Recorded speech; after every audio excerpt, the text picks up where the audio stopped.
Barangay LS 91.1 Podcast. Barangay LS 91.1 Podcast. Ang drama ng buhay, ang drama ng barangay. Radyo, nobela.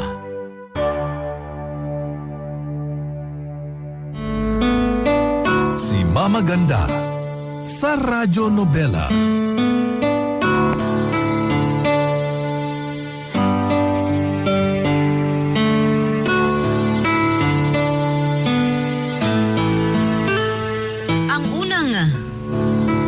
Ang tunay na ugali ng isang tao ay hindi mo basta makikita sa unang mga araw o linggo na makakasama mo siya. Mas makikilala mo siya ng lubusan kapag nakakasama mo siya sa iisang bubong. Ikaw, na-turn off ka na ba sa totoong ugali ng taong napupusuan mo?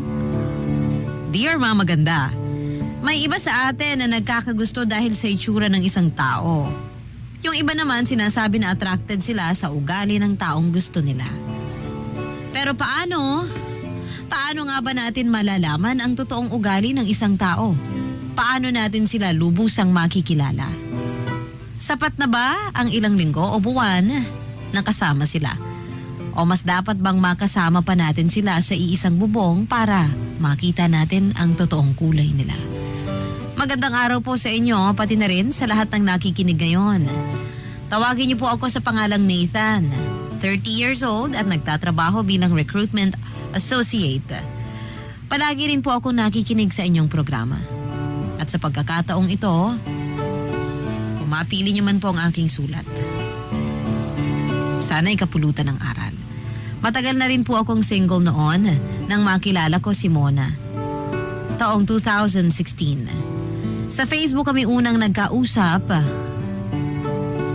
nang makita ko ang comment niya sa isang post na tungkol sa senador na gusto kong iboto. Natuwa lang ako kasi pareho kami ng mga gustong kandidato para sa pagkasenador. Nagkapalitan pa kami ng mga positibong komento hanggang sa maging magkaibigan na po kami sa Facebook. Nag-PM na rin ako sa kanya at malapit lamang po pala ang pinagtatrabahuhan namin sa isa't isa.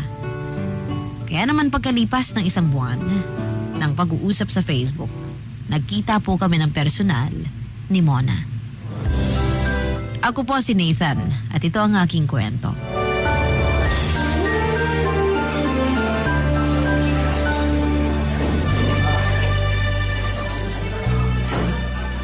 Pero grabe ang ibang tao kung mag-comment sa mga kandidato sa politika, no? Nagmumura talaga sila tapos nagbibitaw pa ng kung ano-anong masasamang salita. At yung iba, nag-e-effort pa talaga gumawa ng dummy account para lang makapag-troll sa ibang kandidato. Tapos sa masama pa dun, hindi lang nila sa Facebook ginagawa yun. Nakita ko rin yan.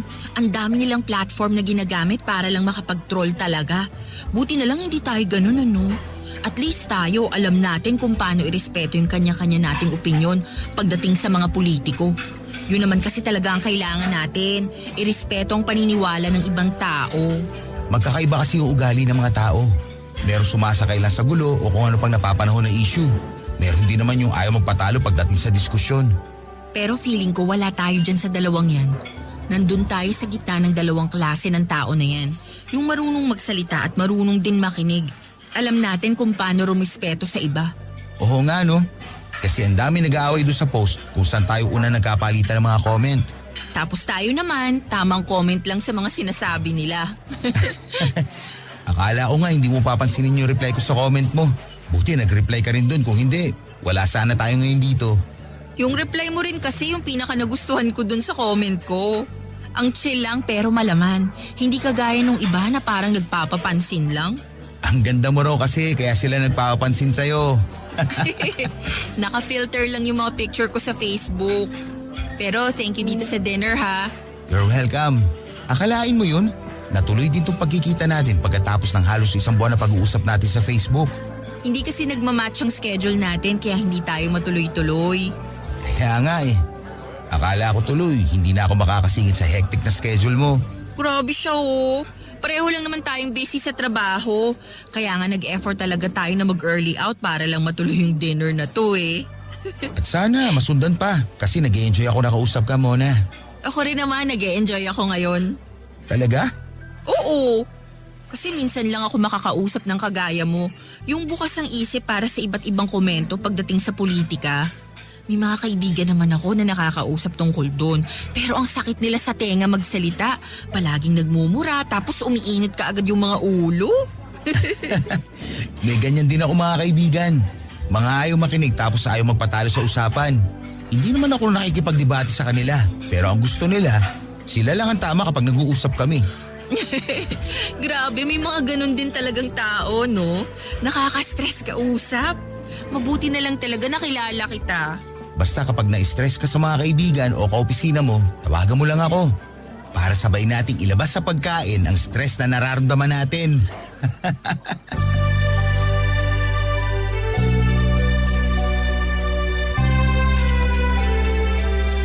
Aaminin ko, Mama Ganda, na nagagandahan po ako kay Mona.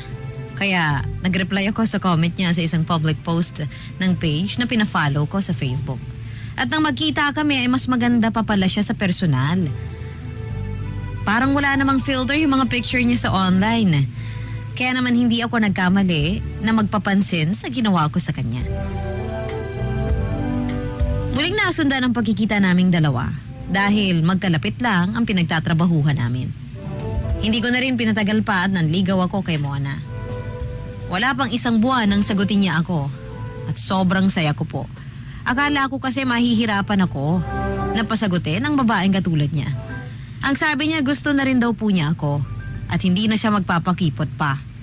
Mas okay din naman na makilala namin ang isa't isa habang tumatagal ang relasyon naming dalawa. Pareho talaga kaming mag-isip dahil yun din ang tumatakbo sa isip ko noon. Mas makikilala namin ang isa't isa kung magiging magkarelasyon na kaming dalawa.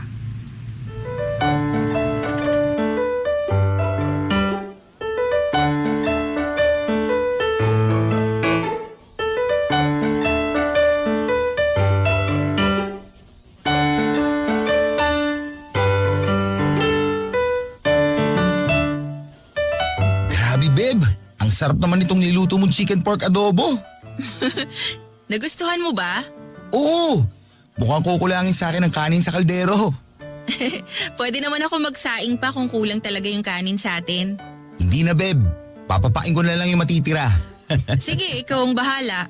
Magaling ka pala magluto, no? Di naman, sakto lang, Beb. Mas masarap pa tong adobo mo kesa doon sa tinitinda sa kantin sa trabaho namin. Baka gutom ka lang ngayon kaya masarap yung panlasa mo. Hindi, no?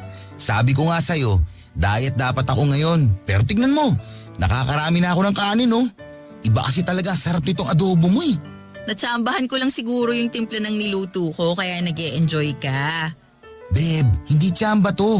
Kasi yung niluto mong kaldereta nung nakaraang linggo, sobrang sarap din. Alam mo kung dito ka lang nakatira sa bahay ko, siguradong lalong lolobo tong katawan ko. Okay nga yun eh. Para hindi ka na mukhang sakitin. Kung gusto mo, dito na talaga ako tumira para araw-araw kitang ipagluluto. Talaga? Okay lang sa'yo na dito na tumira sa bahay? Oo naman. Mas malapit din kasi to sa office namin kaysa dun sa tinutuluyan ko. Kaya sa tingin ko, mas okay kung dito na rin ako magstay. Kailan mo ba ako gustong lumipat dito? Ikaw ang bahala. Kahit kailan mo gusto. Kahit nga hindi ka na umuwi ngayon eh. Sira. Hindi naman pwede yun kasi may gamit pa ako sa tinutuluyan ko. Joke lang naman. Pero tutulungan din naman kita na maglipat ng mga gamit mo. Sakto kasi konti lang naman yung mga yon. Pero sure ka ba na gusto mo akong makasama dito sa bahay mo? Siyempre naman. Sobrang natuwa nga ako na pumayag ka kaagad. Kaya lang, Beb. Ngayon pa lang sinasabi ko na sa'yo ha, na may pagkatamad ako. Pagkatamad ba saan yan? Sa tuwing may nangyayari sa atin, ikaw na ang gumagalaw. Ikaw palagi ang humihirit ang isa pa. Hindi tungkol doon. Ang ibig kong sabihin, may pagkatamad ako sa mga gawaing bahay. Talaga? Oo, kaya nga konti lang yung gamit ko sa tinutuluyan ko para wala akong masyadong nililigpit o nililinis. Baka mamaya bigla ka nalang ma-turn off sa pagiging tamad ko. Beb, hindi ako mata-turn off ano pa man ang ugali mo na madidiscover ko. Okay ngayon habang bago pa lang tayo, mas naikilala na natin ang ugali ng bawat isa. Parang pagre-ready na rin natin to sa buhay mag-asawa. Sa bagay, gabi-gabi ko nang makakasanayan ang malakas na hilik mo sa tuwing matutulog ka sa tabi ko, Beb.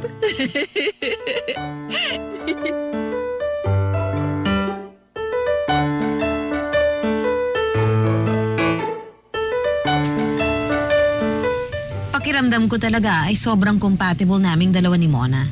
Kaya nga excited na ako kaagad nang pumayag siya na doon na lang sa place ko magstay.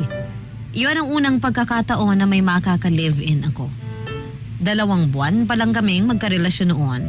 At para sa akin, paraan talaga yon para mas makilala namin ang isa't isa.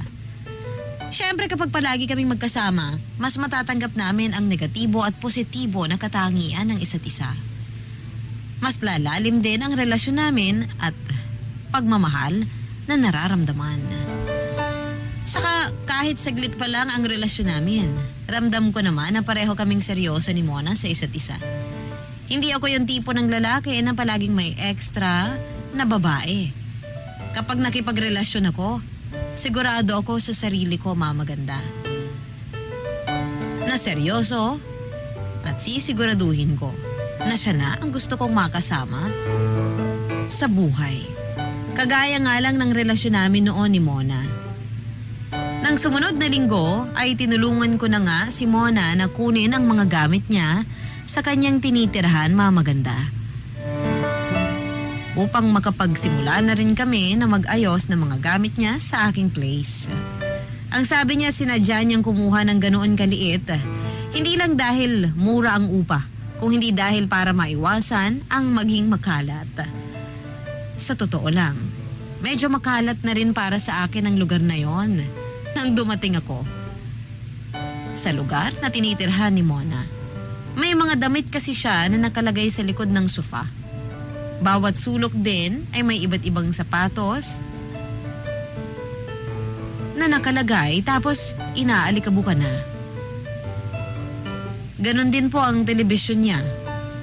Maalikabok na. Hindi ko alam kung maselan lang ba ako sa mga gamit o sadyang makalat lang talaga ang tinutuluyan niya. Pero sinabi naman ni Mona na palagi kasi siyang busy sa trabaho. Kaya ang paglilinis ay hindi na niya napagtutuunan ng pansin.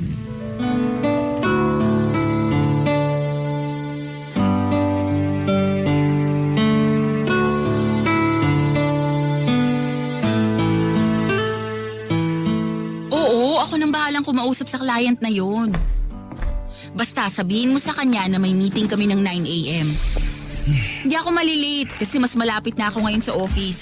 Hintayin mo na lang ako dyan kasi may kukunin pa akong report sa'yo mamaya. Oo nga, hindi ako malilate kasi nag-aayos na ako ng gamit ko ngayon.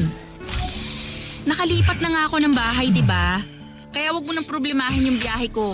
Never din naman ako na-late sa mga client meeting natin eh. Ang aga mo naman yatang nagising, Beb. O sige Myra, ibababa ko na tong tawag. Kita na lang tayo sa opisina mamaya. Bye! Beb, mabuti naman gising ka na kasi paalis na rin ako papuntang trabaho. Bakit ang aga mo yatang papasok ngayon sa opisina nyo? May client meeting kasi ako mamaya. Kailangan ko munang makausap yung office mate ko na si Mirna bago yung meeting. Siya rin ba yung kausap mo sa cellphone kanina? Oo, siya yung palagi kong kapartner sa mga client meeting namin. Ang ingay ko ba? Sorry ha, nagising tuloy kita. Hindi naman, Beb. Maaga lang din talaga ako nagigising kapag ganitong araw. Napaghanda na kita ng almusal mo. May mainit na tubig na rin para sa kape mo. Ayun, sakto. Salamat kasi nagugutom na rin ako. Pero parang may iba akong gustong almusalin ngayon eh. Yakapin ko nga ang sexing katawan na yan. Beb, ano ka ba? Huwag mo akong masyadong yakapin kasi baka magusot yung damit ko. Naglalambing lang naman ako. Mamaya na lang. Kasi naka-leave ka naman sa trabaho ngayon, di ba? Babawian kita ng yakap pag uwi ko. Sinabi mo yan, ha? Oo, kaya mag-ipon ka na ng lakas dahil mamaya ka sa akin. Sige, mag-workout ako mamaya para mas lalong tumibay itong mga tuhod ko. Oh, palda mo ba yung nakasampay dito sa upuan? Oo, akin yan. May blouse pa dito sa blazer. Isasama ko na ba ito sa mga labahin? Naku, hindi. Malinis pa naman yung mga yan. Eh bakit nakalabas sa tula sa loob ng cabinet natin? Yan kasi dapat ang isusuot ko pero mas bagay pala tong suot ko ngayon dito sa sapatos ko. Okay. Ibabalik ko na lang to sa loob ng cabinet mamaya. Pakisama na rin yung 2 pares ng sapatos ko. Nasa may tabi lang ng kama natin. Bakit naman napunta dun yung mga sapatos mo? May lagayan naman tayo sa labas ng kwarto Pinagpilian ko rin kasi yun. Ikaw na lang magbalik mamaya kasi baka malate ako sa trabaho. Pakilabas na rin yung tuwalang ginamit ko sa buhok na sinampay ko sa upuan. Dito na kasi ako sa kwarto nagpatuyo ng buhok habang nagme-makeup kanina eh. Okay, sige. Ako na lang din na maglalabas at magsasampay nun. Thank you, babe. O sige, alis na rin ako. Pakis na. Mwah! Bye! I love you! Love you. Ingat ka, beba.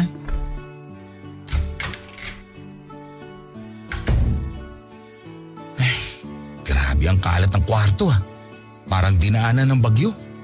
Kahit saan ako lumingon, puro gamit ni Mona nakikita ko. Ay, maayos nga muna to bago ako mag-almusal.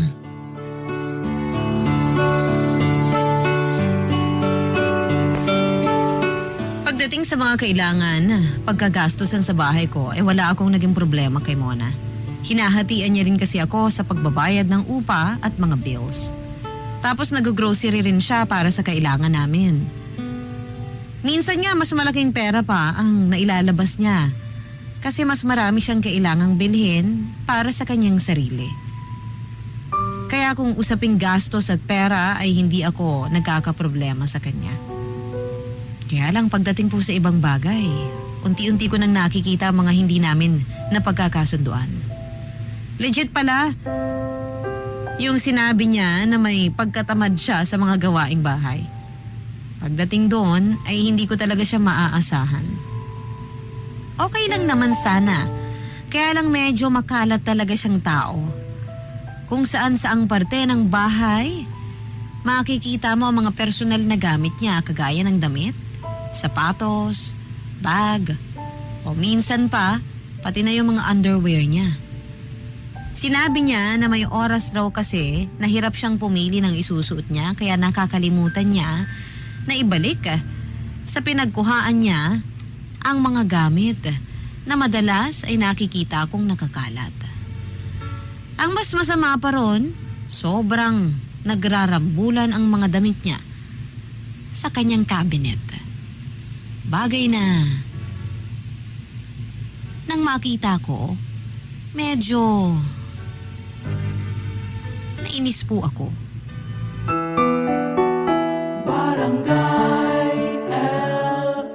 91.1 Si Mama Ganda sa Radyo Nobela.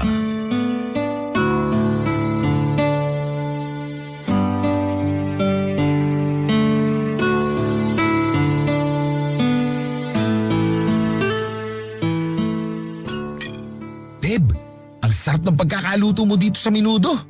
Parang may kakaiba sa lasa na hindi ko maintindihan. Sarap Pero nagustuhan mo naman, di ba? Siyempre naman. Iba talaga ang timpla nito sa ibang minudo na nakain ko. Nilagyan ko kasi ng condensed milk yan, kaya siguro iba yung panlasa mo. Hala, pwede pala yun. Depende sa nagluluto, saka sa kumakain. Meron kasing iba na ayaw nila ng matamis sa pagkain nila. Pero hindi naman matamis tong minudo mo. Sakto nga lang yung alat kaya hindi ko napansin yung matamis na lasa ng condensed milk. Oo, kasi nagtatalo yung lasa ng tomato sauce tsaka condensed milk. Kaya hindi talaga matamis ang kalalabasan pag pinagsama at niluto mo na. Pero tansyahan pa rin dapat para hindi sumobra yung tamis. Ang dami mo talagang alam sa pagluluto, Beb. Di naman masyado. Napansin ko rin kasi na nagugustuhan mo yung pagkain na niluluto ko kapag may halong condensed. Hindi ko nga napapansin na minsan may nilalagay ka pala na ganun sa luto mo. Sakto lang din kasi yung dami na nilalagay ko. Kagaya ng spaghetti na ginawa ko nung monthsary natin. Sarap na sarap ka dun kasi hanggang pagtulog, binabanggit mo pa yung spaghetti na yun. Ibang klase naman kasi yung spaghetti mo na yun, Beb. Palong-palo. Sobrang solid sa sarap. Believe na talaga ako sa cooking skills mo. Natuto lang naman ako sa kakapanood ng mga cooking show. Nanonood din naman ako ng mga ganun. Pero bakit hindi ganito kasarap ang niluluto ko? Kasi hindi mo siniseryoso ang pagluluto. Saka dapat, ginagawa rin yun ng may kasamang pagmamahal. May special ingredient pala kasi. Kaya siguro sarap palagi ng mga niluluto mo kasi mahal mo ako, no? Ganun na nga, babe. Sigurado ako na magkakasundo talaga kayo ni Mama kapag nakilala mo na siya. Nakwento mo nga pala dati na mahilig din siyang magluto, no? Sobra! As in mahilig din mag-experiment yun sa mga niluluto niya. Mukhang magkakasundo nga kaming dalawa pagdating sa kusina, lalo na sa pagluluto. Dadaan nga raw siya next month dito sa bahay natin. Kasi pupuntahan niya isang kumare niya na malapit lang din dito. Sakto kasi makikilala ko na rin siya sa wakas. Ang tagal ka na nga rin niyang gustong makilala. Palagi kasi kita nakukwento sa kanya kapag ka-text ko siya. Palagi ko rin binibida yung masasarap na niluluto mo. Baka naman mag-expect siya masyado na masarap talaga ako magluto, ha? Yun naman ang totoo, babe. Ikaw ang nag-iisang kusinerang nakabihag ng puso at sikmura ko. Ang corny mo. Ay, teka, tumatawag si Myra. Beb, okay lang ba? Ikaw na munang magligpit ngayon itong mga pinagkainan natin? Oo naman.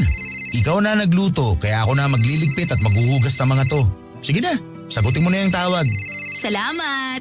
Punta lang ako sa sala. Medyo mahina kasi ang signal dito. Thank you, Beb!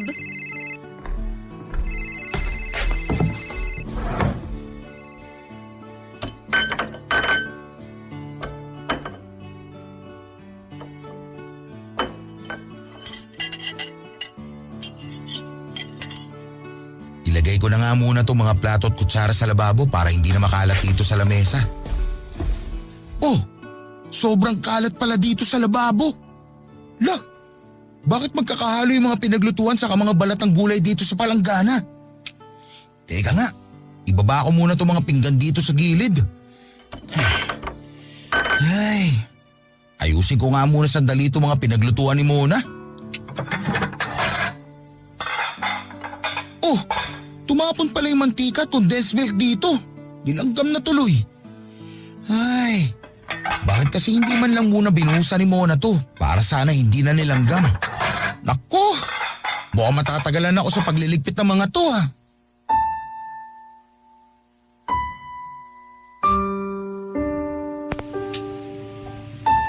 Ang pinakagusto ko talaga sa katangian ni Mona ay yung pagiging mahilig at mahusay niya sa pagluluto. May sarili kasi siyang recipe sa mga niluto niya. Sa mga niluluto niya para sa akin. At lahat yon ay nagugustuhan ko. Siya talaga ang palagi nagluluto kapag magkasabay kaming kumakain.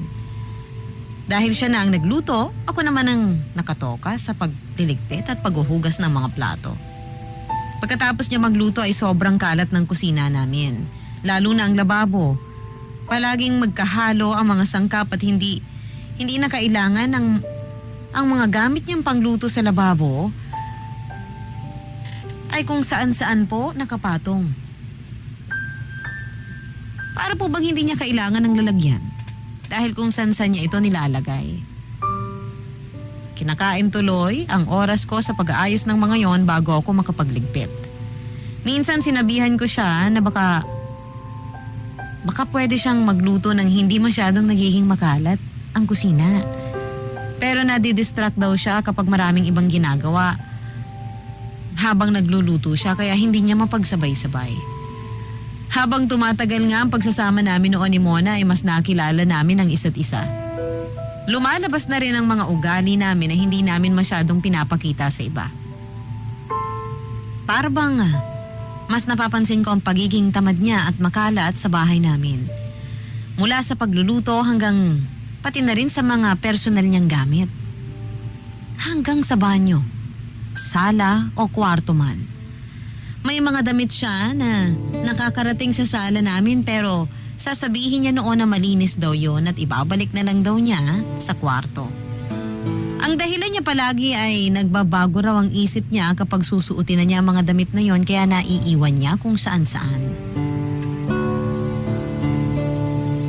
Sobrang bihira ko rin siyang makita na humahawak ng vacuum cleaner o walis kapag nasa bahay siya. At hindi man lang nagtitiklop ng kumot kapag nahuhuli po siyang bumangon sa aming dalawa. Hindi naman po ako metikulosong tao. Pero siguro nasanay na lang din talaga ako na kahit paano, hindi naman ako makalat sa loob ng tahanan ko.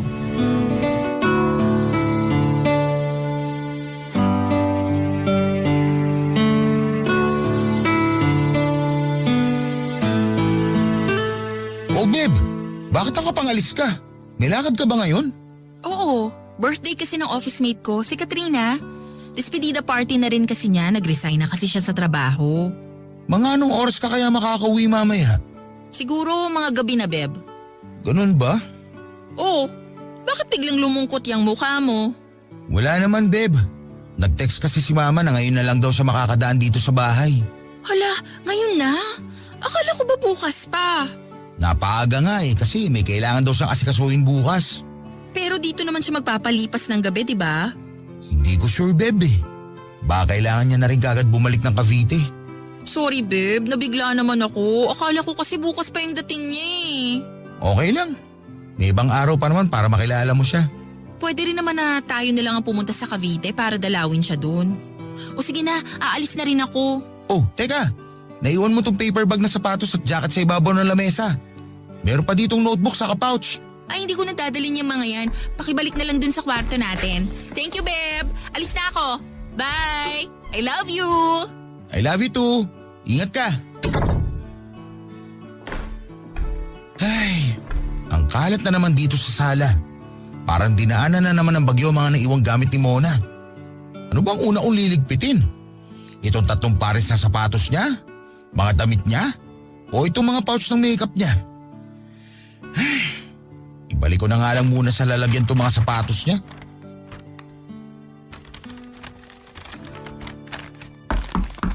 Oh, mukhang may nakalimutan si Mona.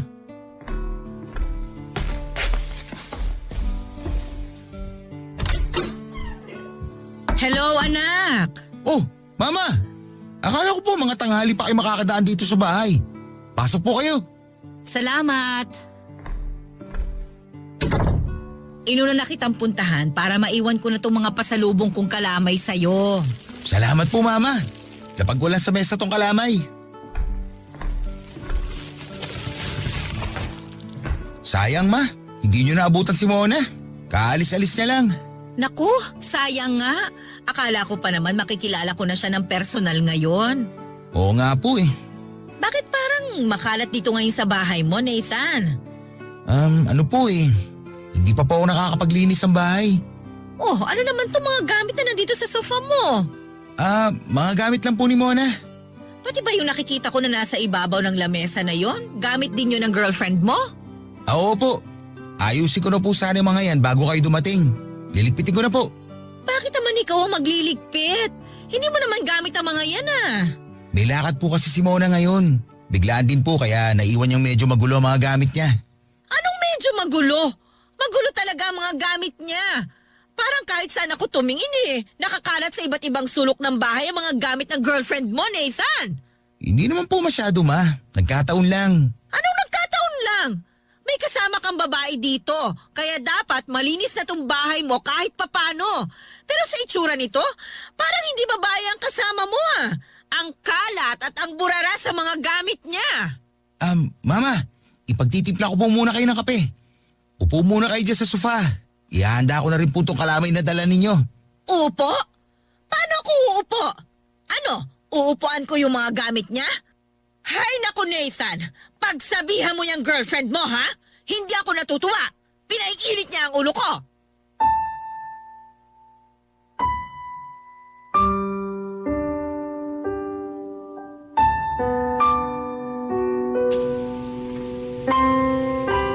Kaya siguro medyo nasanay ako sa maayos na paligid at mga gamit. Dahil na rin sa pagpapalaki na ginawa sa akin ni Mama. Medyo strikta po kasi siya. Lalo na nung mga bata pa lamang kami. Gusto niya na palaging maayos ang aming pananamit, ang mga gamit. Kumbaga, kung puporma ka sa labas, dapat maayos ang loob ng tahanan mo. Hindi rin pwede natatamad-tamad kami pagdating sa mga gawaing bahay. Kaya nasanay talaga ako na maayos ang mga gamit namin pagdating sa loob ng bahay. Hindi pa man nakikilala ni Mama si Mona ng personal, alam ko na na-turn off na po siya sa girlfriend ko. Ang dami niya kasing napansin sa loob ng place ko at lahat ng sinisermon niya sa akin ay nauwi lang sa kasama ko sa bahay. Sinabi ni Mama na dapat hindi ko hinahayaan si Mona na maging tamad sa mga gawaing dapat siya ang gumagawa. At Dapat daw na pumili ako ng babae, hindi man kagandahan marunong naman magkusa sa pag-aayos ng kanyang mga gamit. Umalis na rin agad si mama noon pagkatapos akong iwanan ng sangkaterbang sermon. Minsan ko na rin naman kinausap ulit siya. Minsan ko na rin pong kinausap si Mona tungkol doon. Pero nauuwi lang kami sa pagtatalo. At dahil ayoko namang lumaki pa ang away namin, ako na lang ang nag-a-adjust sa ugali niya. Kaya lang hindi pala yun pwedeng palaging ganoon, Mama Ganda. Dahil nakakapuno rin pala kapag paulit-ulit ang nangyayari.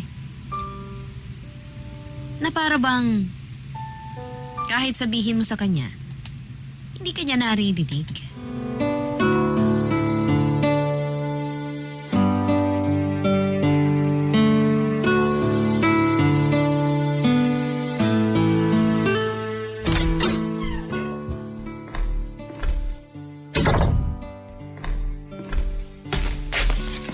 Oh, Beb, hindi pa rin tapos sa pinapanood mo? Hindi pa, pero 2 episode na lang to. Tapos ka na bang maglinis ng motor mo? Oo, nadiligan ko na rin yung mga halaman doon sa labas. Grabe, muntik na palang mamatay yung halaman na nasa paso. Buti nakita ko. Mukhang naisalba ko naman. Oo nga pala, naligpit mo na ba yung pinagkainan natin sa lababo? Di pa, pero ako nang bahala doon. Okay, sige. Oh, teka. Bakit hindi pa natitiklop tong mga damit sa sofa na pinasok ko kanina? Hayaan mo na lang yan dyan. Ako nang bahala sa mga yan. Pero magugusto to kung hindi mo pa titiklopin. Sabi mo dahil ako na naglaba kahapon, nagpresenta ka kanina na ikaw na magtutupi ng mga to. Yung totoo, anong oras mo balak tiklopin tong mga damit? Sinabi mo rin kanina na magwawalis ka dito sa sala. Pero hanggang ngayon makalat pa rin tong sahig. Pero hindi ko naman sinabi na gagawin ko yun kaagad, di ba? Oo nga, kaya lang. Nauubos na ang oras mo sa kakapanood ng mga K-drama na yan. Bakit ba kasi nagmamadali ka? Hindi naman ako nagmamadali. Pero sana lang, inuuna mo yung mga dapat na gawin dito sa bahay. Bago ako lumabas kanina, nakaupo ka na dyan sa sofa at nanonood ng K-drama. Nakapaglinis na ako ng motor, nakapagdilig ng mga halaman at pati garahe nalinis ko na rin. Tapos eto ka, aabutan kong nandyan ka pa rin at nanonood ng K-drama. Eh bakit ikaw? Kapag nagigames ka ba, pinakikialaman ba kita? Hindi naman, di ba? Pero naglalaro lang ako kapag tapos ko na ang mga kailangan kong gawin dito sa bahay. So sinasabi mo ngayon na tamad ako, ganon. Hindi naman, babe. Gusto ko lang ipaintindi sa'yo na kailangan natin maging responsable sa mga kilos natin. Lalo na sa mga gawain bahay. Ako na nga lang halos kumikilos dito eh. Magtulungan naman sana tayo. Tumutulong din naman ako ah. Ako nga ang palagi nagluluto, di ba? Mona, bukod sa pagluluto, marami pa tayong kailangan na gawin dito sa bahay. Bakit ba kasi hindi mo muna iwas saglit yung pinapanood mo at unahin yung mga dapat gawin? Hindi naman naalis ang TV dyan sa lalagyan. At hindi rin aalis sa mga ligpitin sa lababo, pati na ang mga damit dyan sa sofa, kung hindi ko man kaagad sila aayusin. Alam mo, ang hirap mong makaintindi. Bakit ba palagi ka na lang ganyan mag-isip? Ito hindi ko madalas sinasabi sa ito dahil ayoko na mag-away tayo. Pero dapat marunong ka rin naman magkusa sa mga gawain dito. Oo, nandun na tayo sa ikaw ang palagi nagluluto. Pero hindi naman pwedeng ako na lang ang palagi maglilinis ng buong bahay na to. Pati na rin ang mga gamit mo. Eh di wag mo isama mga gamit ko sa inaayos mo. Tapos ano? Magiging parang basurahan tong bahay dahil nagkalat ang mga gamit mo? Grabe ka naman, Nathan! Mas grabe ka, Mona. Sa ilang buwan na magkasama tayo sa bahay na to, hinayaan ko sarili ko na gawin ang halos lahat ng mga gawaing bahay. Ako na naglalaba. Ako ang naglilinis sa garahe. Ako nagdidilig ng halaman at kung ano-ano pa. Minsan na nga lang kitang mapakiusapan na magligpit sa lababo. Tapos hindi mo pa magawa kagad. Ang dami mo na palang problema sa akin, bakit kayo mo lang sinasabi? Tapos parang kasalanan ko pa na hindi ko alam yung mga issue mo sa akin. Kasi nga, ayoko na mag-away tayong dalawa. Hindi ka naman kasi nakikinig sa akin eh. Saka gawain mo yan. Kapag sinasabihan kita na may gawin dito sa bahay, tumataas ka agad yung boses mo. Nagagalit ka na kaagad. Kagaya ngayon, napakasimple lang ang kailangan mong gawin pero galit ka na kaagad. Kasi nga nagmamadali ka. Gusto ko lang kasi na hindi ka masanay sa mga ganyang ginagawa mo. Huwag mong iasa sa akin ang lahat ng mga gawain dito. Dahil pareho tayo nakatira sa bahay na to. O sige na, para matapos na tong usapan na to, gagawin ko na yung mga inuutos mo. Baka kasi mamaya ipabarangay mo pa ako dahil sa mga issue mo sa akin. Diyan ka na nga, kakabwisit ka.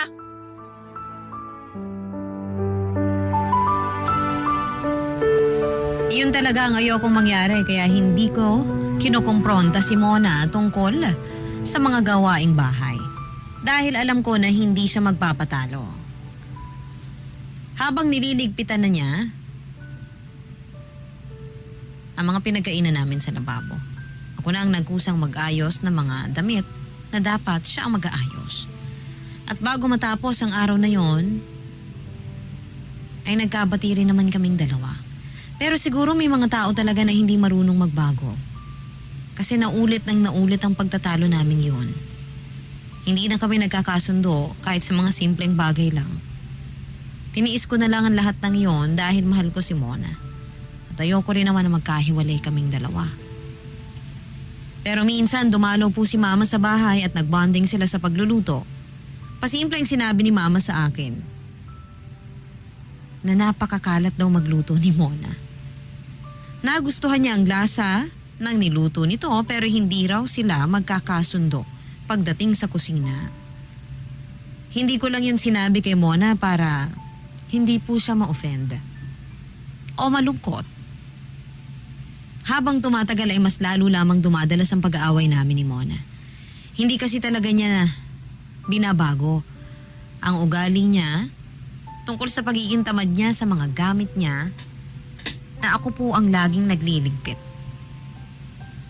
Simpleng bagay lang pero paulit-ulit naming pinag-aawayan ng mga yon. Kaya alam niyo po ba, Mama Ganda? Sa huli, nauwi rin kami sa hiwalayan. Totoo po. Simpleng bagay. Pero, hindi ko po matagalan. Hindi ako nakipaghiwalay dahil lang sa ayaw sa kanya ni Mama. Kung hindi dahil, alam ko, na wala nang patutunguhan pa ang araw-araw naming pag-aaway. Umalis na si Mona sa bahay ko, dala ang mga gamit niya. Nasaktan din naman ako noon kasi akala ko compatible kami sa isa't isa.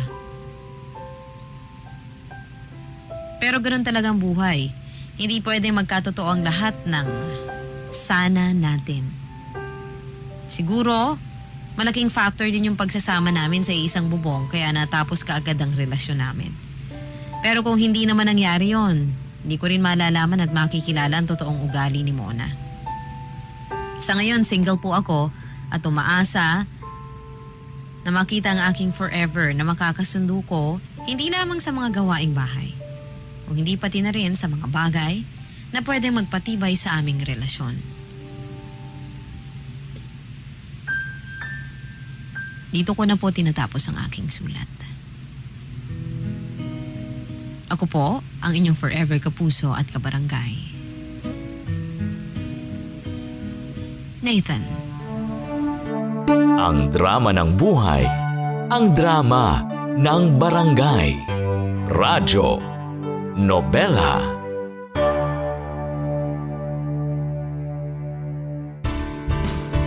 Hello mga kabarangay! Nagustuhan mo ba ang itinampok na kwento natin ngayon? Huwag kakalimutan na i-follow ang Barangay LS Nari 1.1 Podcast at ang iba pa naming social media accounts. Huwag din kakalimutan ang pakikinig sa Barangay LS Nari 1.1 Forever!